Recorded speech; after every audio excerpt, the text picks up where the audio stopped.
What's going on, guys? You found Bottom Tier Collector, and I'm your host, the Bearded One. As always, thank you for discovering my channel, supporting my channel, viewing my content, commenting, liking, subscribing, unliking, unsubscribing. Any interaction I get to have with you guys out there on the internet is much appreciated. That's why I have this channel. That's why I started this channel.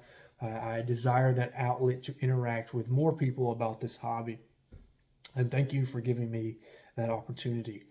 Um, so this video is going to be some basic psychology in the hobby of comic books. Now, I do not have a degree in psychology, and definitely not going to get into science so much. Just some very basic ideas, some principles, maybe some tips, advice, whatever you want to take from this video. For those of you who do take from this video, just some things to think about, because this is a think piece. This is part of my think piece series.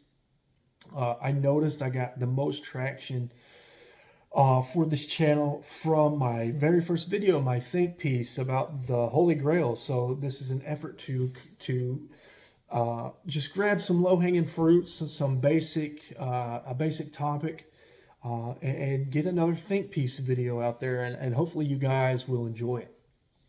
You've already read the description by now, but we're basically talking about why I made the decision to purchase these specific comic books. I've curated. I didn't meticulously comb through 1,700 comic books. My collection is roughly 1,700 single issues, not including the Batman collection I'm setting aside for my son.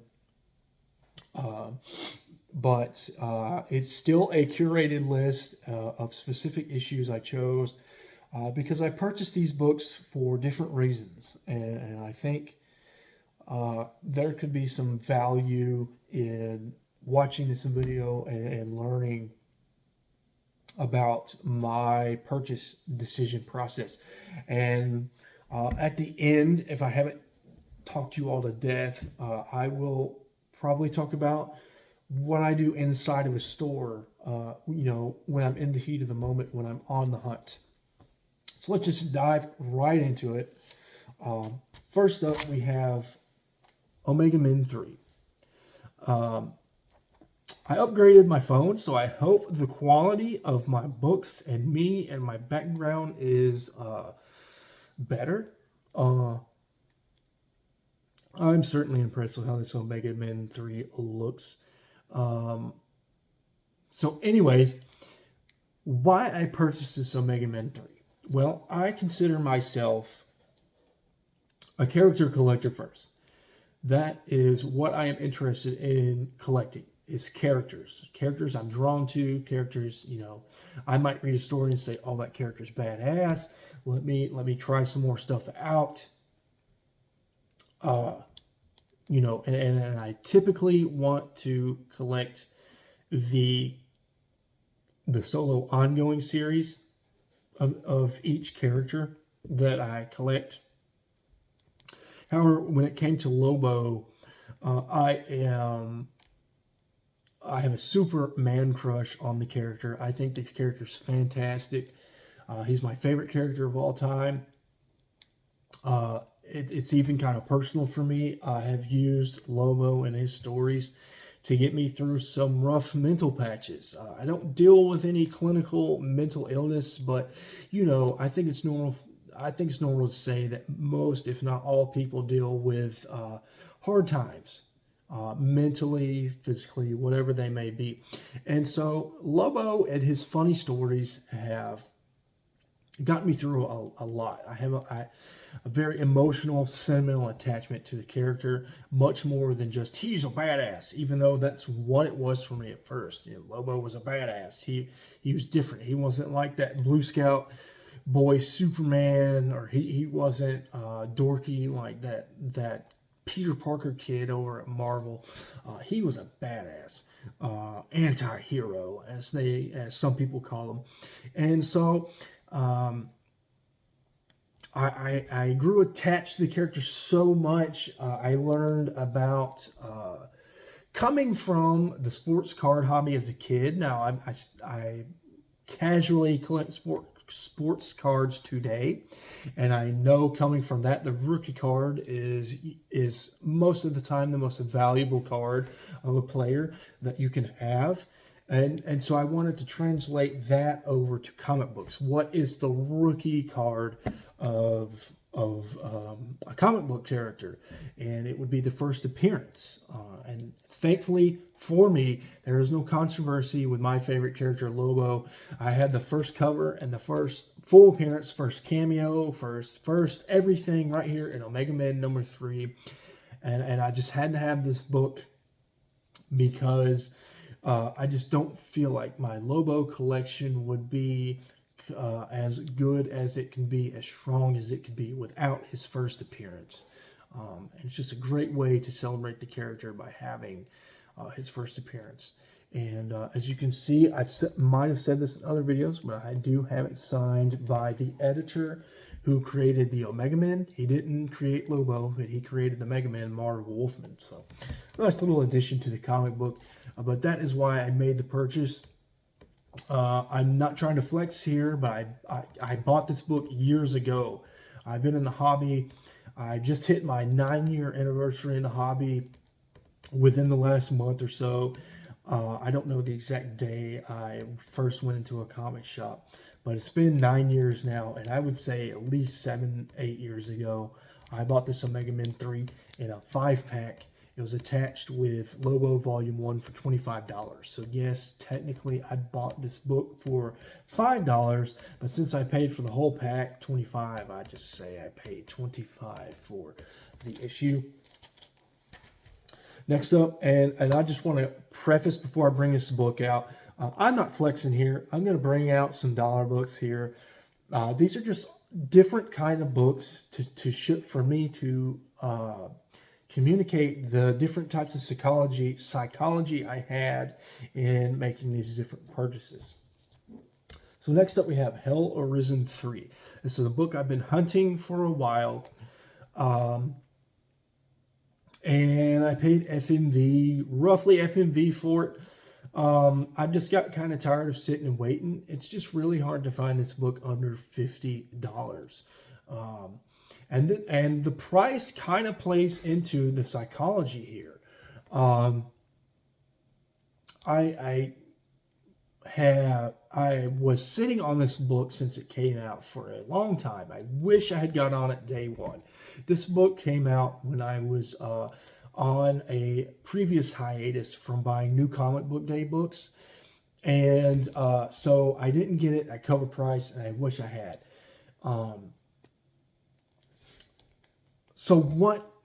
This is the first appearance of Punchline, and this plays into the psychology. I don't care about Punchline. I don't care that this is her first. I don't think this is her first appearance. I think this is her first full appearance. I think she has a cameo in a previous issue. So Punchline had nothing to do with me purchasing this issue. The cover did not have anything to do with the issue. And as you can see, this is part of the Year of the Villain storyline. That had nothing to do with me purchasing this comic book. So why did I purchase this comic book, and why did I pay FMV, which I paid? I offered $50, and then the shipping was something like $6. I think I came out just under $60 after taxes and shipping for this book. It's FMV, so I didn't get a great deal. I don't regret this. I don't have buyer's remorse. It's in the collection now. But I do wish I would have had enough intestinal fortitude to really sit for however long I need to sit, and make a more efficient purchase. I don't want to say a more efficient purchase. That worked out for me with some action figures I bought about 2 years ago, right before the holiday season. Actually, right before COVID hit. sat on these figures for years, and finally got them. I got a Lobo, the Randy Bowen or Lobo, the mini porcelain statue for 1997. I got that for under the price of the box. And this is when it comes to statues and figures, these things, especially on eBay, tend to be listed much higher than the price of the box. And I got it for under the price of the box, about $10 cheaper than the price on the box. It came out like 15, 20 bucks for that thing. It was a fantastic purchase, one of my proudest wins on eBay. And this is not one of my proudest wins on eBay. So I purchased this to the point. Sorry, I'm going over the river and through the woods to get to the point. The reason I bought this book and paid that price is because Lobo is in it. It's cut and dry. Probably not the answer you want. However, again, going back to the first comic book, I am a character collector first. It is my life's work, if you want to say that. It is my life goal that I'm going to finish hopefully well before I die. I figure I'm somewhere between 1 to 3 years out from completing this goal at the current rate and the money I make and bring in from having every single Lobo appearance. And I don't count European variants. I don't count encyclopedias and atlases and all that stuff. I just count first print cover A, or any variants with the character on the cover. That is the criteria, the parameters I've given myself to work within. And this fell into those parameters. First print cover A of Hell Arisen #3. I got tired of waiting. That was the psychology. I got tired of waiting. I was tired of the hunt. I love the hunt. I love going in stores and digging.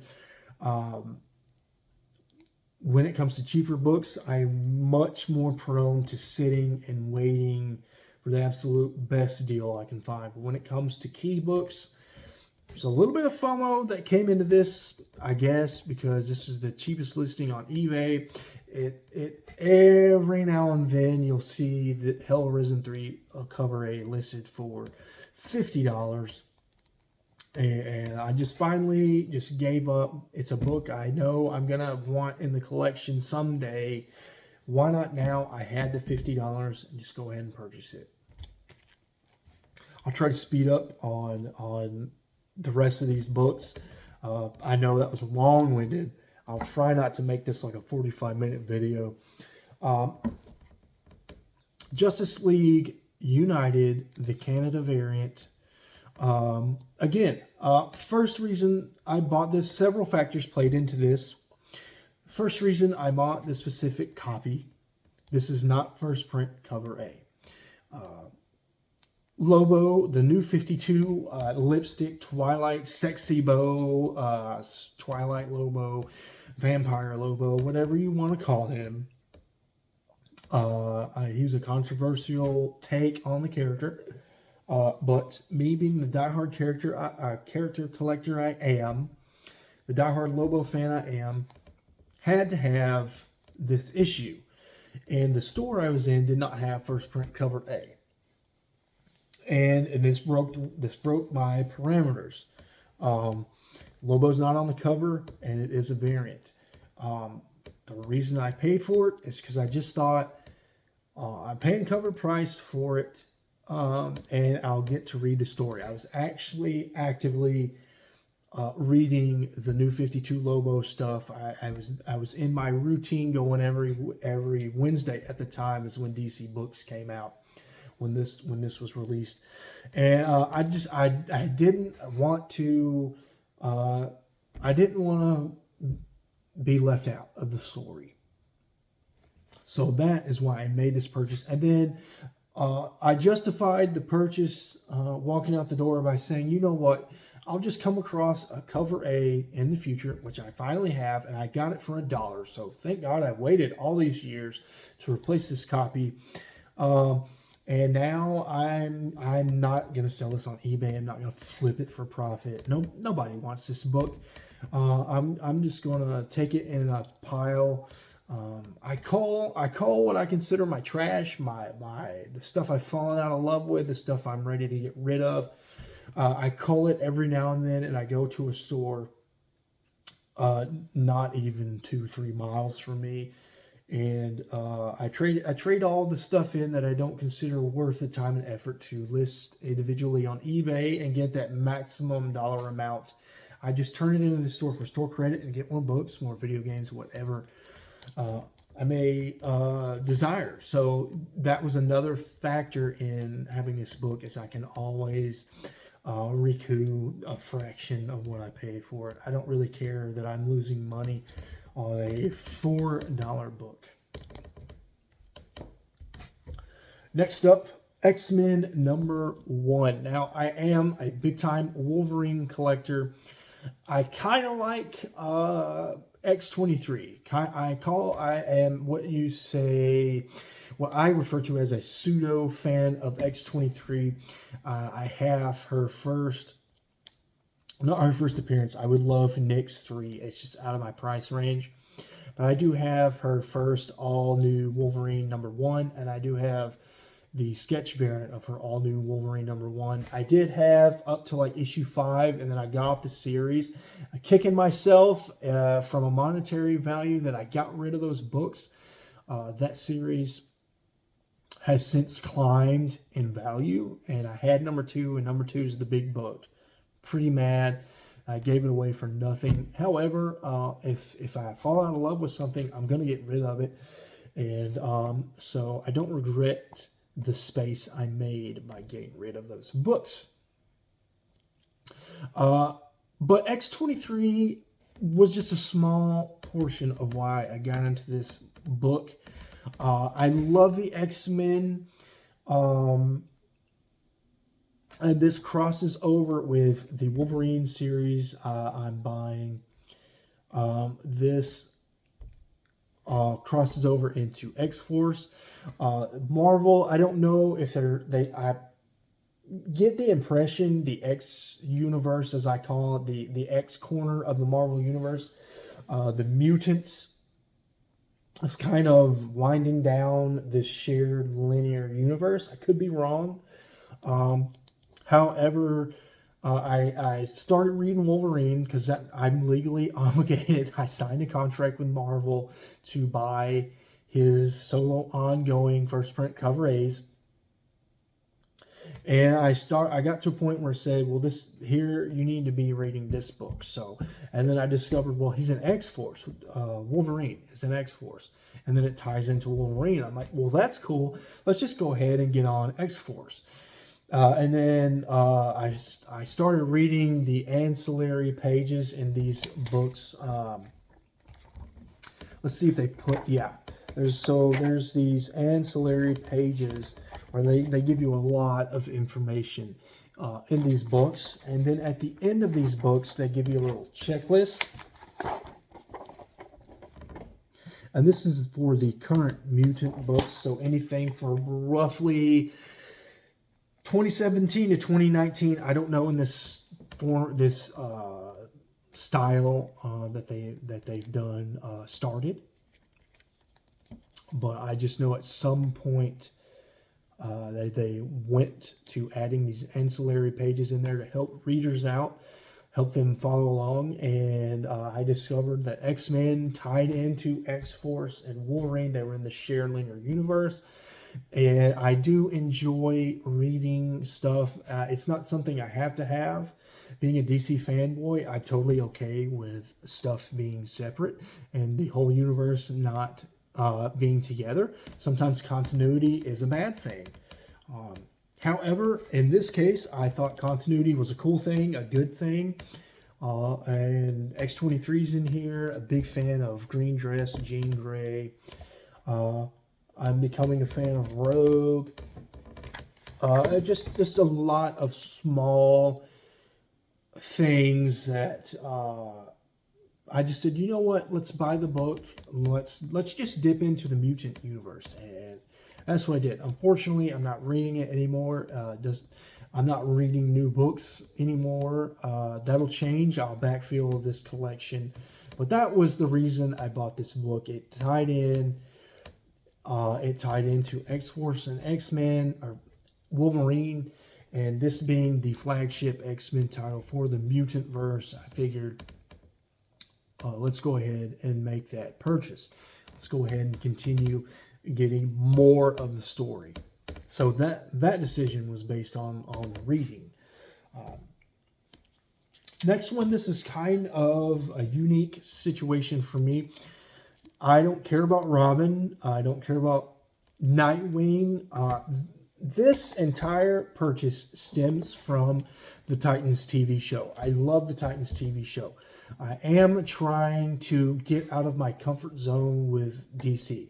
My comfort zone with DC is Lobo, Etrigan the Demon, Hitman, really the 90s, and those C and D list characters in the 90s. I just love wacky, ridiculous.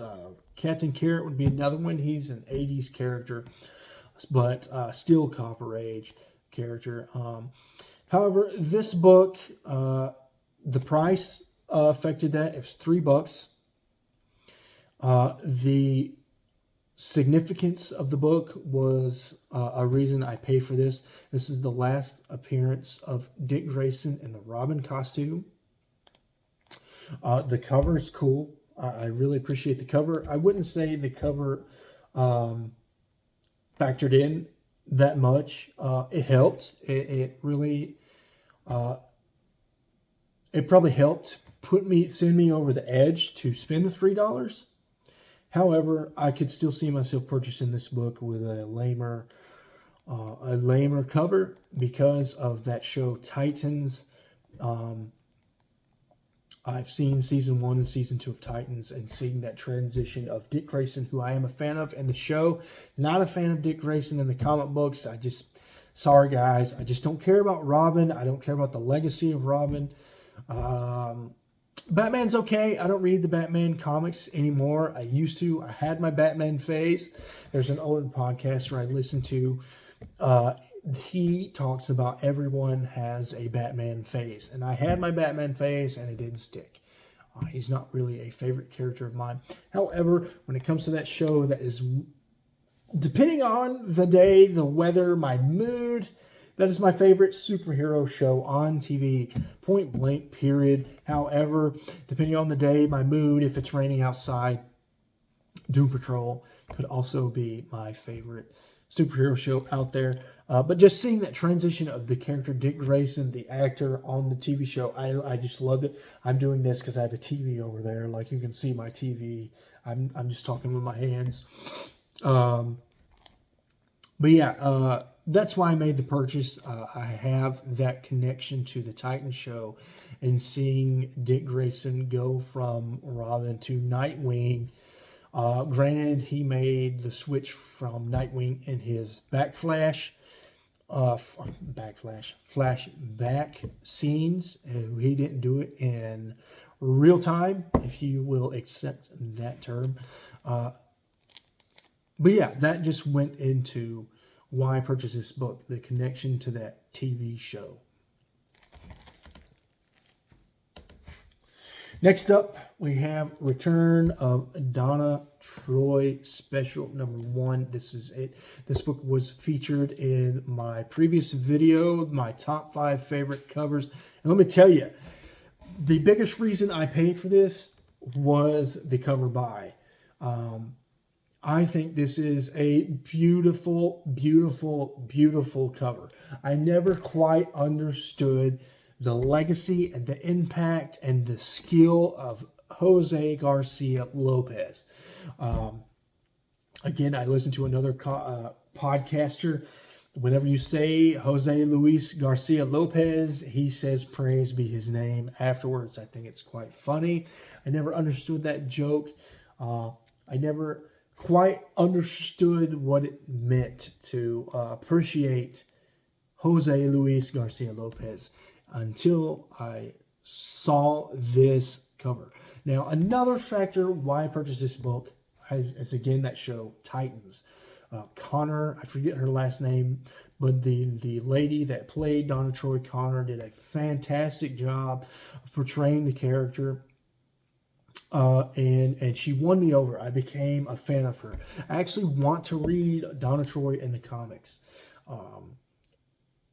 And I looked up Donna Troy covers and came across this, and this is one of the most beautiful covers I've ever seen. Not even gonna lie.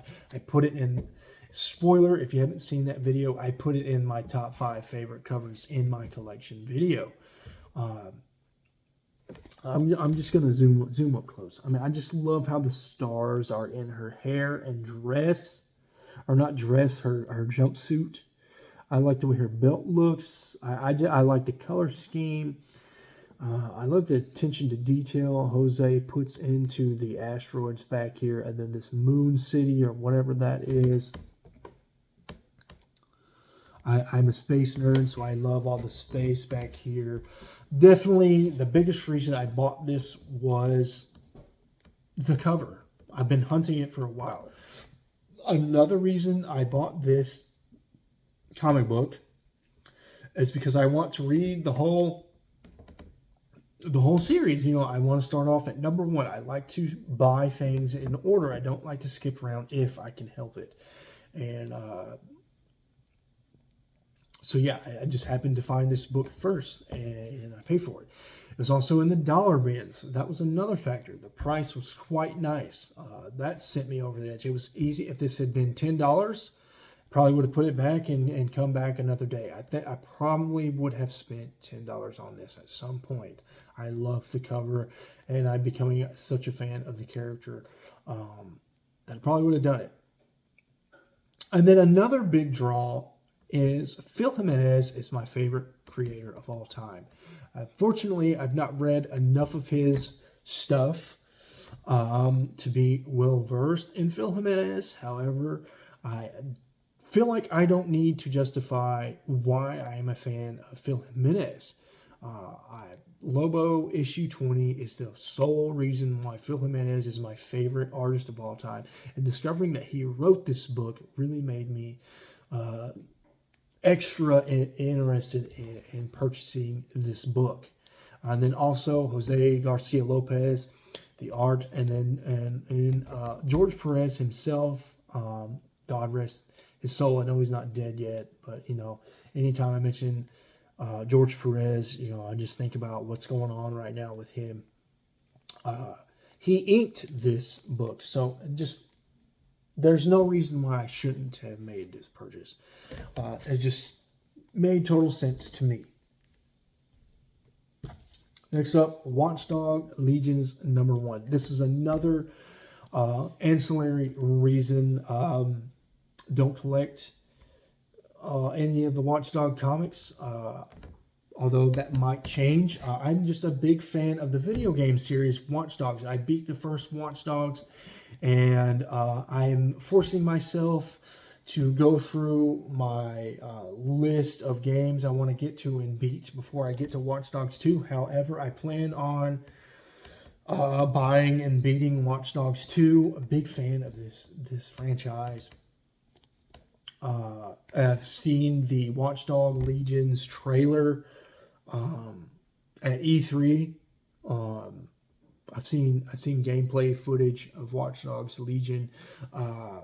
I just love the franchise, so I want to take that next step in my fandom for the franchise and take it into comic books, something I am familiar with, something I understand, comic books.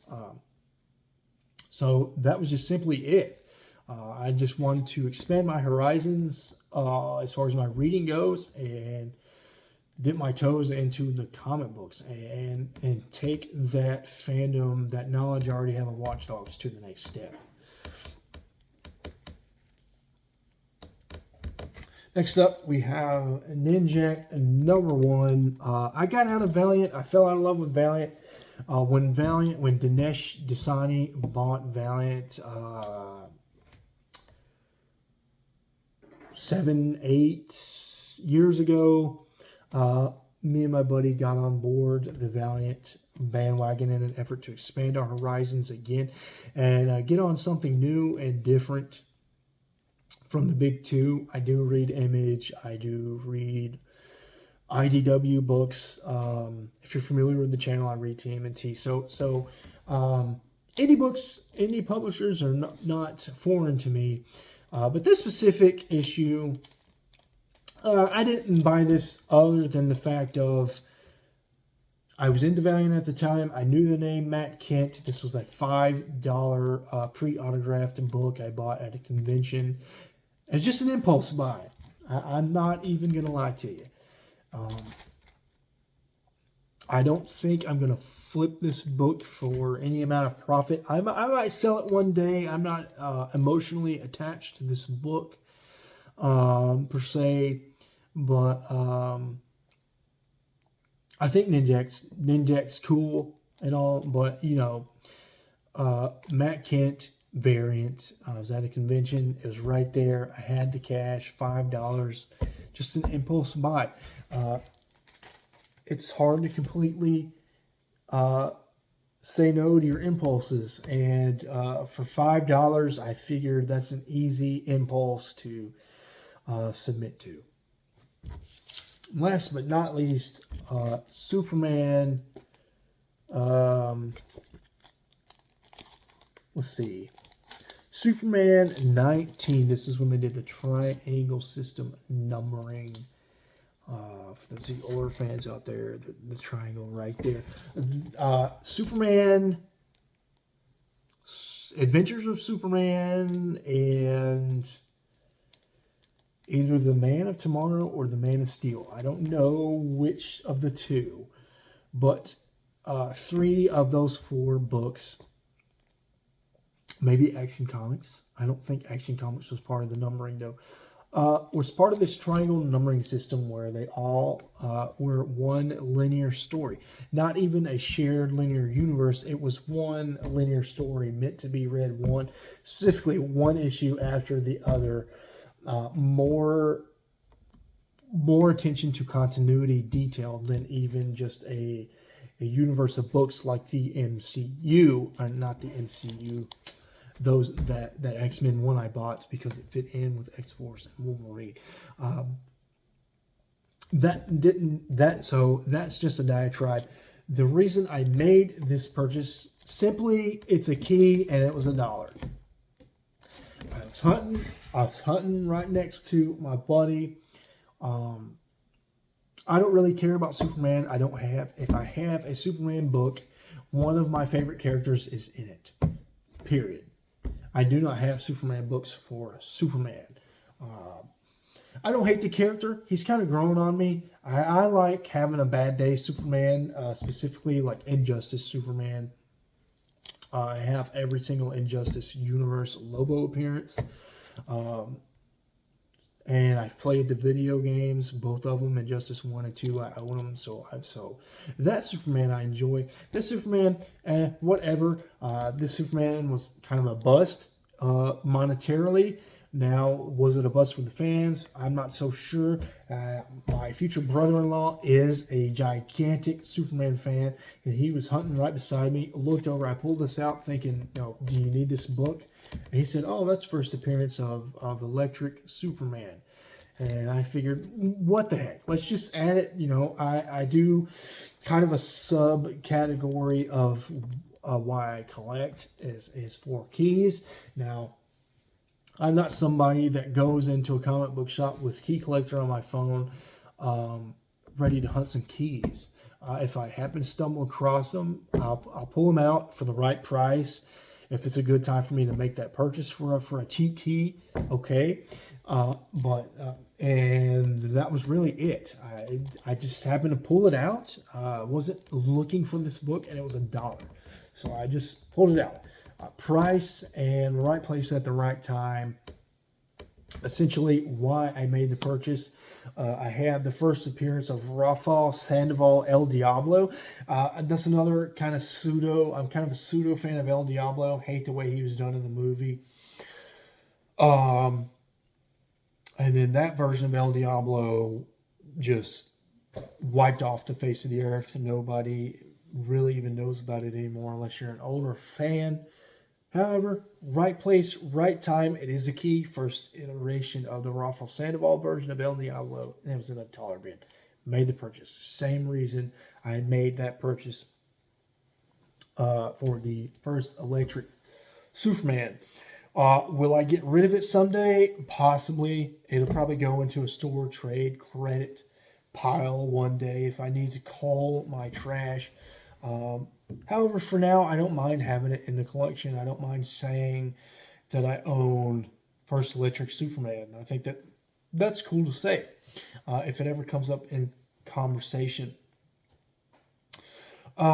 So while I've made this video, while we're on the topic of consumer psychology, and we've gone over why I made the different reasonings for why I made comic book purchases, I like to tell you about my process of why of what I'm thinking when I'm in the store, in the moment, in the hunt. So when I'm driving to the store, I'm going over, okay, why am I going to the store today? Am I going just because I have some cash in my pocket and I'm bored and I have a couple hours and I just want to burn some money just to burn it? Because I've done that, and I don't make impulse buys. If I'm going just to burn money, I really try to make sure I'm not buying something expensive, and I try to make sure it's something I need in the PC. I'm filling holes. That's usually what I'm going for if I'm going to just burn money. I'm going to fill holes in the runs I collect. But I try to think about, on the way to the store, what am I going for? So am I burning money? Do I have a specific purpose for going into this store? Am I short on supplies? Do I need more bags and boards? Do I need a new box? Do I need dividers? Am I going because it's new comic book day and I'm going to pick up my box so that the store doesn't cancel my box? Am I going with the purpose of hunting specific books? Am I going to see if they have these specific books? Those are some things that I think about. Am I going to see if they have any action figures? I collect action figures. I haven't really broken into statues yet. I've mentioned that mini porcelain statue I have of Lobo. That is my first statue, but I haven't really gotten into statues yet. That is something more long term, but however, that is something I think about. Am I going for statues or figures? I know if I go into total nostalgia, I might be looking for trades and omnibus, because I got my very first Sandman omnibus, the Volume 1 leather-bound library edition omnibus, for $70, and that's cheaper than the low rates on eBay. So I know that they have good omnibus, and so that might be another reason I'm going to spend money.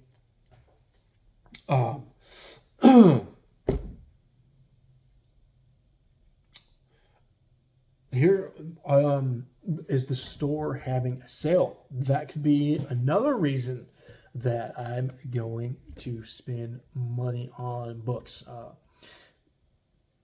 And then first and foremost, the price. The price always matters. When I'm in the store. So and then once I get to the store, so let's continue the process. So I've got to the parking lot, I got out of my car, and now I'm in the store. Well, I'm kind of fluid. I'm not married to my thoughts and my ideology. I'm fluid. I can move around.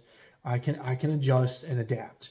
I sound like a military soldier going on a mission, and that's what it feels like in my head. However, it's definitely not life and death going into a comic book store. But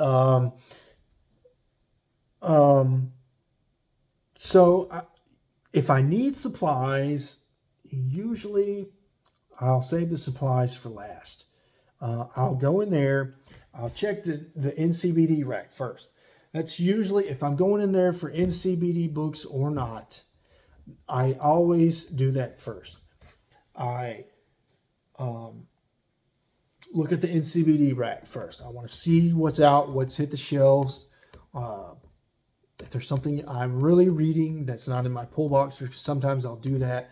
Like if it's a mini series, I don't usually subscribe to a mini series. It's not something I deem worthy of the pull box, although it's probably smarter to put it on the pull box so it's guaranteed for you. It's the whole point of a pull box, but I'm just weird like that. I don't usually put mini series. So anyways, I'm looking for stuff that's maybe not on my pull box. And then I go and scour the figures. I usually, I'm really particular about when I make a figure purchase because I prioritize the books first. However, I do like to look at figures. So I look at the figures. If this is a store that is willing to mark down trades, I will look at the trades. If this is a store that usually doesn't mark down trades, I usually do not look at the trades. And then usually I will go into the store I frequent the most. They have, in the last year or two, they have started a sets bin where they sell sets and mystery bags. I guess just an effort to move inventory. I'll look through that and see what sets they've put together, anything I need. If I have a little bit of, if I have a good chunk of change with me, I might go over to the golden, silver, and bronze age section they have sectioned off from their. They do have copper age in their bigger section, but most of their gold, silver, bronze is separated from their bronze, copper, and modern books. And again, if I have a good chunk of change, I'll look through there and try to fill some runs with any lower mid-grade books. I don't usually like to buy high-grade books, and that's solely monetary. I don't feel like I can obtain. I don't feel like it's worth it to obtain the book at such a premium of a price. And then usually after I've done all that, I will pull up my CLZ app. I'll go down to my Lobo. I will go into my Lobo section of my CLZ app, and I'll try to think about what I'll, because I frequent here monthly usually. I try to think about. I go often enough. I try to think about what do I usually see in stock here? What can I usually bank on that they don't have and what they have?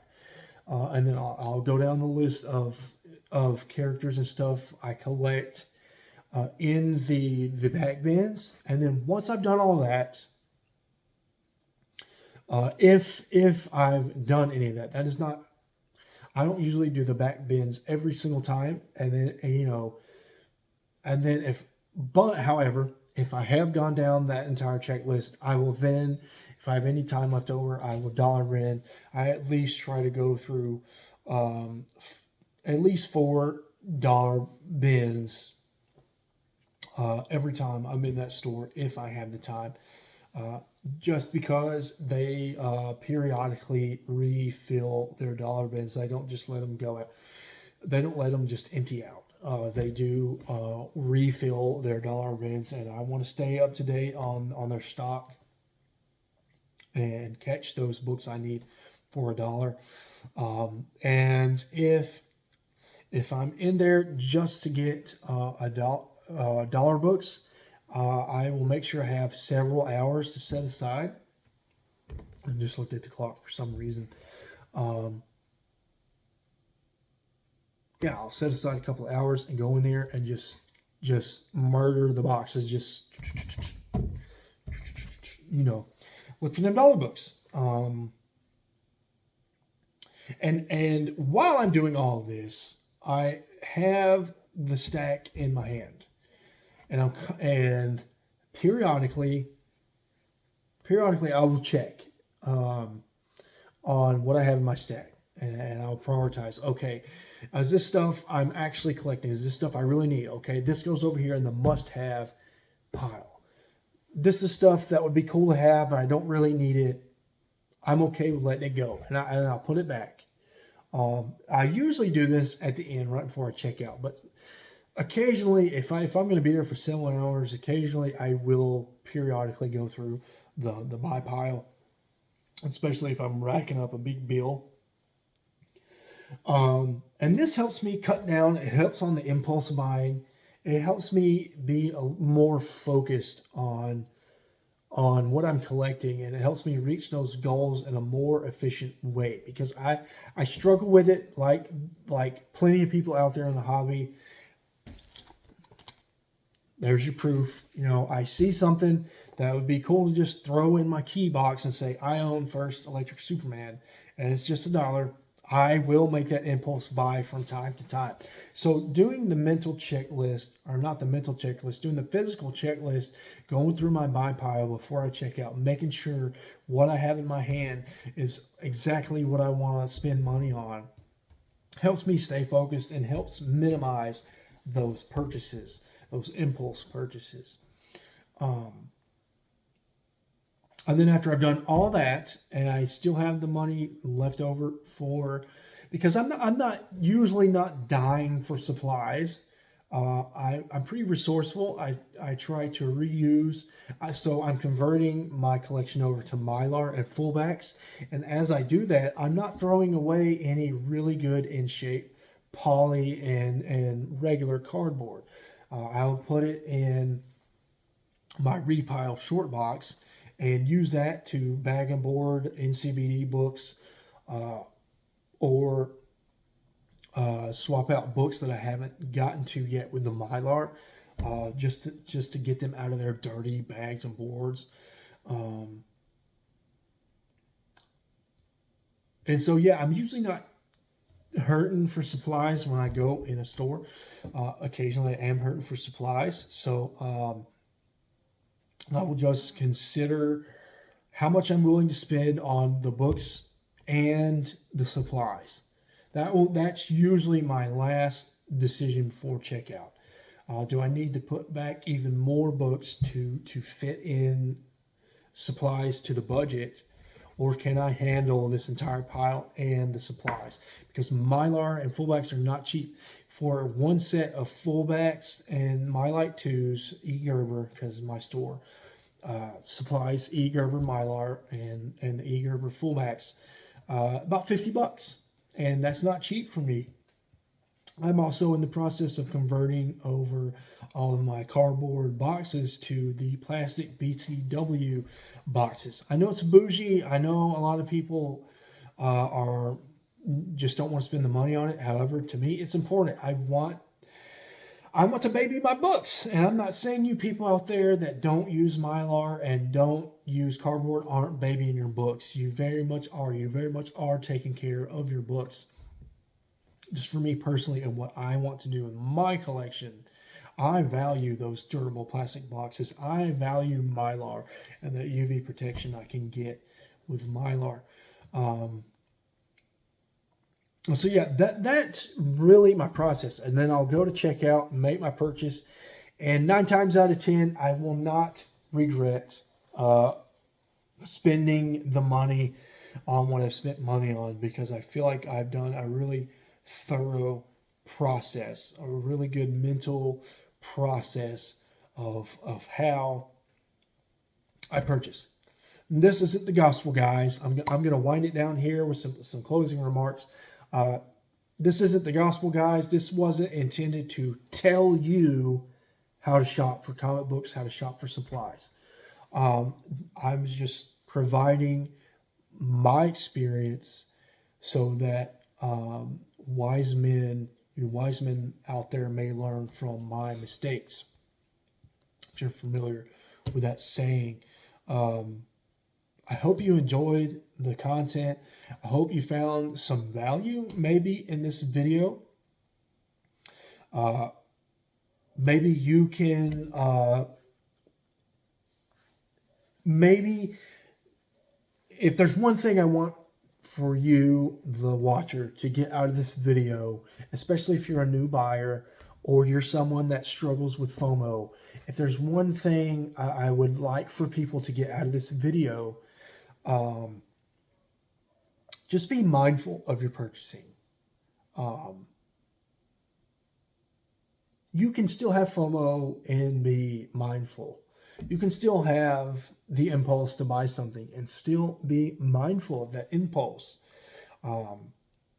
There are ways, like as I've provided, to control that. And I want to be a positive voice out there to help people, kind of be a little more disciplined, a little more patient. You don't have to be a Jedi Master with this stuff. If you got the money and it's right there in front of you and it's the right time for you to buy this book, buy it. By all means. I'm not, obviously I'm not here to tell you what to buy and why you should buy it. So I'm going to wrap it up here, guys. If you made it to 51 minutes, if this goes to 52 minutes, I apologize. This is my longest video ever. I packed a lot of stuff in here. It's just some basic psychology, though. Nothing you need a master's or a PhD to understand about purchasing comic books and why I make the decisions I do. Until next time, guys.